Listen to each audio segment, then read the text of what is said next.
Hello guys, आप लोग कैसे हो। उम्मीद करता हूँ कि आप सभी बहुत अच्छे होंगे। आज हम जो चैप्टर पढ़ने वाले हैं वो है चैप्टर 8 भंगिमा। जैसा कि आप सभी को पता है कि मैं इस यूट्यूब चैनल पर एक सीरीज़ अपलोड कर रहा हूँ जो कि है अभिनय की भारतीय पद्धति। प्रसन्ना द्वारा लिखित है, अनुवादित है रविंद्र त्रिपाठी द्वारा। तो ये चैप्टर 8 है। आप में से जो लोग नए हैं, जो लोग पहले से फॉलो नहीं कर रहे हैं, उनके लिए चैप्टर 7 तक ऑलरेडी इस चैनल पर वीडियो अपलोडेड है। तो चलिए यहाँ से नया चैप्टर शुरू करते हैं। अब जब हमने हाव भाव पर विस्तार से विचार कर लिया है तो इसी कड़ी में भंगिमा पॉस्चर की चर्चा ज़रूरी है। भंगिमा हाव भाव की भाषा का एक ख़ास पहलू है और दोनों के बीच गहरा रिश्ता है। अंग्रेज़ी का शब्द पॉस्चर पोज शब्द से बना है। पोज का अर्थ है शरीर के माध्यम से विशिष्ट तरह का तेवर या रुख दिखाना। कोई अभिनेता मंच पर भंगिमा या तेवर या रुख कैसे संप्रेषित करता है? होता यह है कि जब आप मंच पर कोई हाव भाव दिखाते हैं तो शरीर की आकृति बदलती है। एक तरह के हाव भाव प्रदर्शन के दौरान शरीर की तात्कालिक आकृति एक ढंग की होती है और दूसरे प्रकार के हाव भाव के दौरान दूसरे ढंग की। यूँ समझ लीजिए कि एक हाव भाव में हाथ से काम लिया जाता है तो दूसरे में अभिनेता आगे की तरफ झुकता है और तीसरे में साष्टांग दंडवत करता है।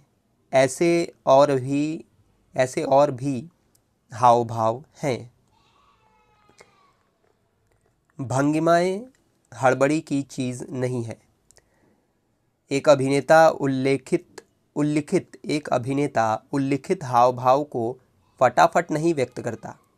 यदि वो ऐसा करता है तो हास्यास्पद हो जाएगा, मतलब हंसी का पात्र बन जाएगा। हाव भाव की भाषा का अपना व्याकरण होता है, अपना अंदाज होता है। इसीलिए अभिनेता को हाव भाव के परिवर्तन के दौरान थोड़ा अंतराल रखना होता है। प्रत्येक हाव भाव के दौरान थोड़ा ठहरना पड़ता है और बिना हिले डुले संवाद बोलने होते हैं। ठहरे हुए लम्हे में जो शारीरिक आकृति होती है वही भंगिमा है। इस तरह हाव भाव और भंगिमा में गहरा संबंध होता है। मतलब जब हम आकृति कर रहे होते हैं, जब हम पॉस्चर बना रहे होते हैं तो वो हाव भाव होता है, और जब हम पॉस्चर बना लेते हैं, जब हम रुक जाते हैं उसी पॉस्चर में कुछ देर तक, तो वो भंगिमा हो जाता है। हाव भाव और भंगिमा में गहरा संबंध होता है। हाव भाव शरीर की आकृति बदलने का अंदाज है और भंगिमा उस आकृति में कुछ देर के लिए बने रहने का। हाव भाव की प्रक्रियाएं फटाफट क्यों नहीं निपटती है? दूसरे शब्दों में कहें तो अभिनेता जो हर शब्द मंच पर बोलता है उसके लिए अलग से इशारेबाजी क्यों नहीं करता? सर्वप्रथम तो इसीलिए कि ऐसा करना संभव नहीं है। दूसरे इस कारण कि ऐसा करने से अच्छा नहीं लगता। अगर मंच पर फटाफट तरीके से हाव भाव बदलता जाता है तो उस फिल्म की तरह होगा जिसे फास्ट फॉरवर्ड किया गया हो, यानी हास्यास्पद, अनावश्यक बदलावों से होने वाली गड़बड़ी। ज़रा इस सरल वाक्य को उदाहरण के तौर पर लें। मैं वहाँ कल जाऊँगा। इस छोटे से वाक्य के लिए 4 प्रकार के हाव भाव संभव हैं। मैं को संप्रेषित करने वाले हाव भाव,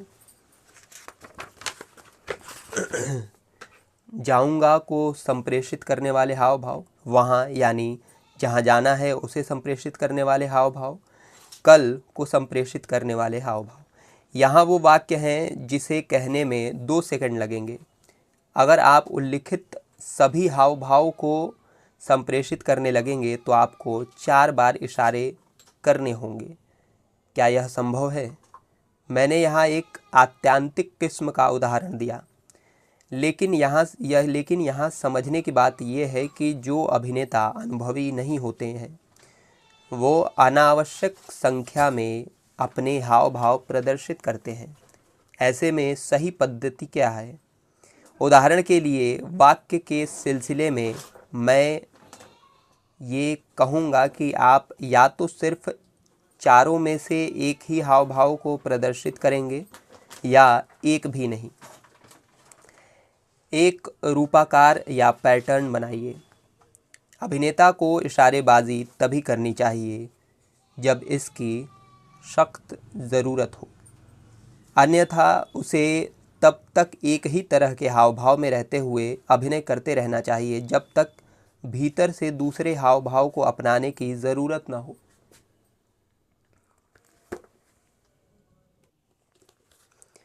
एक रूपाकार या पैटर्न बनाइए।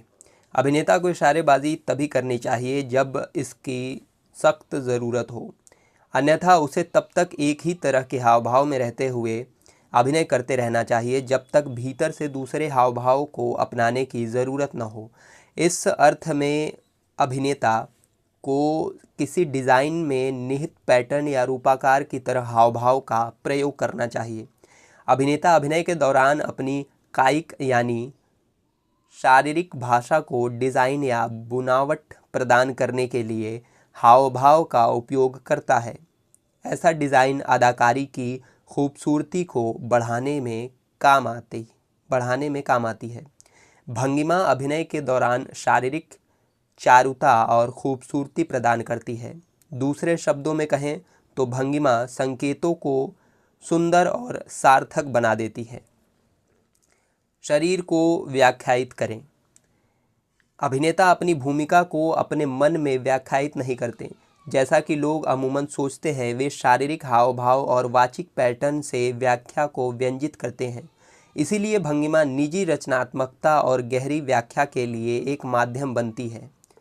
एक अभिनेता की खासियत और उसकी सृजनात्मकता भंगिमा के चुनाव पर निर्भर करती है, साथ ही इस बात पर भी कि वो अपने हाव भाव की बनावट को कैसे नियोजित करता है। अब प्रश्न उठ सकता है कि हाव भाव के बीच में अभिनय का क्या होता है। उत्तर यह है कि अभिनय जारी रहता है, वाचन भी जारी रहता है और पहले से चला आ रहा आंगिक भी जारी रहता है जब तक दूसरा नहीं आ जाता।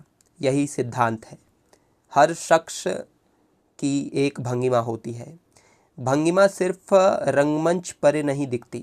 सिर्फ अभिनेता ही नहीं, सामान्य जन भी अपनी अपनी भंगिमा दिखाते रहते हैं। जैसे राजनैतिक दलों के नेताओं, धर्माचार्यों, शिक्षकों, मॉडलों की अपनी अपनी भंगिमाएं होती हैं। कुछ लोगों की ऐसी भंगिमाएं उनकी सार्वजनिक पहचान बन जाती है और मशहूर भी हो जाती है। जैसे भगवान बुद्ध की मुद्रा, हिटलर का सैल्यूट, शेषनाग पर लेटे हुए विष्णु की मुद्रा, ये सब लोक में जानी पहचानी है। इसीलिए भंगिमा भी सामाजिक संप्रेषण का एक अहम पहलू है। भंगिमा में बदलाव कैसे करें? अब ज़रा इस सबके तकनीकी पक्ष पर गौर करें। रंगमंच पर भंगिमा बदलने का सही तरीका क्या है? कल्पना कीजिए कि मंच पर कोई अभिनेता हाथों को फैलाए खड़ा है। उसकी अगली भंगिमा आगे की तरफ घुटना टेकते हुए ज़मीन पर झुक जाने की है। यहाँ हम यह समझने की कोशिश कर रहे हैं कि अभिनेता हाथ फैलाए खड़े होने की भंगिमा से आगे बढ़ते हुए घुटना टेकते हुए नीचे झुकने की कार्रवाई को कैसे पूरी करता है। आमतौर पर प्रयुक्त किया जाने वाला तरीका बहुत सुगम है।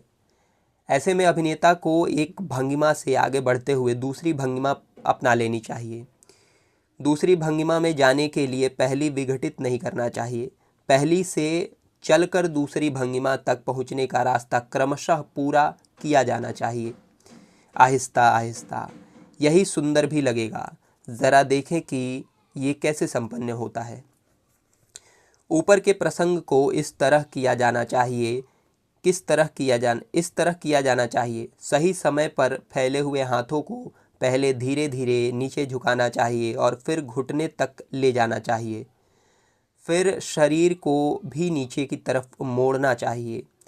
ऐसा करते हुए यह ध्यान में रखना चाहिए कि कहीं झटका न लगे और जो संवाद बोल रहे हो तो उसमें व्यवधान न आ जाए। अभिनय का प्रवाह, नज़रों का संपर्क आदि भी भंगिमा परिवर्तन के इस समय में टूटने नहीं चाहिए।